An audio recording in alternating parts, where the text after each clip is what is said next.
Di dalam pipeline kami untuk rencana jangka panjang, kami sudah buat secara spesifik begitu, dengan strategi maupun dengan berbagai macam cascading KPI yang lebih detail ke masing-masing divisi gitu ya. Jadi kami targetkan untuk laba bersih di 2026 tumbuh di atas 10%, Pak.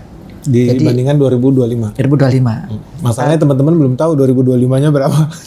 Nanti baru. Nah, 2024 tadi, kalau 2025 laba bersihnya kita bisa sampaikan tumbuhnya di atas 20%, Pak. Wis. 2025 dibandingkan 2024 ya. Mantap. Ya. Mantap. Biasanya sih kami memang lebih mengukur di dalam kinerja yang targetnya itu agak sedikit realistis gitu ya, nggak terlalu bombastis, tapi untuk pencapaiannya kami akan optimalkan lebih besar lagi begitu. Karena kita lihat geopolitik, kemudian domestik, kemudian dari sisi environment yang ekosistemnya juga saat ini kan masih dalam konsolidasi. Tapi kita sudah melakukan berbagai macam sounding dengan automaker, karena bisnis kita ini hampir 80% terkait dengan automaker ya, terutama CBU.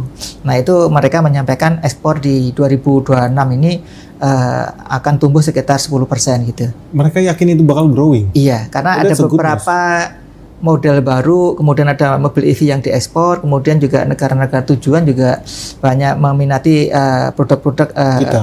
Iya, ada gitu. Kemungkinan nggak karena kompetitor kita di luar negeri, negara-negara lain pabrikannya lagi mungkin menurun, Indonesia pabrikannya malah naik. Ada kemungkinan itu nggak? Nah itu yang menarik ya, kalau kita bandingkan kompetitor kita untuk manufacturing otomotif itu kan yang pertama di Thailand, kemudian yang kedua di India, kemudian yang lain adalah di Cina dan Jepang. Nah kalau di Jepang itu biasanya produknya memang lebih ke premium begitu ya. Nah kalau di Cina itu produknya fokus pada EV yang terakhir ini.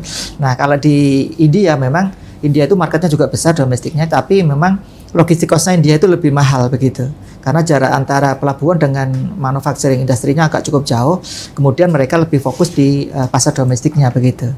Nah Indonesia ini merupakan pertumbuhan yang cukup signifikan ya, cukup tinggi gitu. Buat ekspornya? Buat ekspornya. Tahun 2025 kemarin ekspor kita tumbuh 8,65% dari IPC sendiri ya.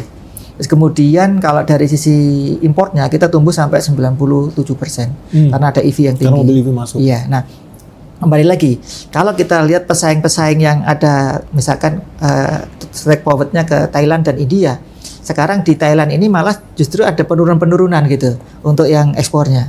Thailand kompetitor kita nih, iya, malah menurun ekspornya. Menurunnya ekspornya. Nah kalau Indonesia lebih tinggi gitu. Kenapa dia bisa nurun? Bukannya dia lebih maju kayaknya industri otomotifnya?